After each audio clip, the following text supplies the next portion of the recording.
Bugun 18-fevral va ertaga ro'za oyi boshlanadi va bu 5 kishiga qilingan Korzinka Go'dan 3-4 haftalik bozorlik.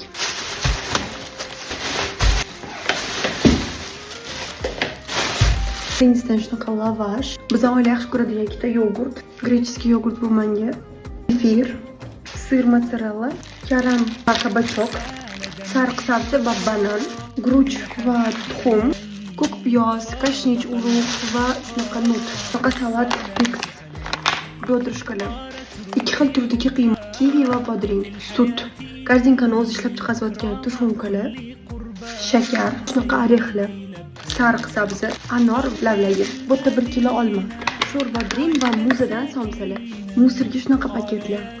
Va bu zakazda eng kulminatsiyonisi bu shunaqa oyoq. Общий zakazi nechta bo'ldi deb o'ylaysizlar? 1 million 300 ga 5 kishiga 4 haftalik bozor.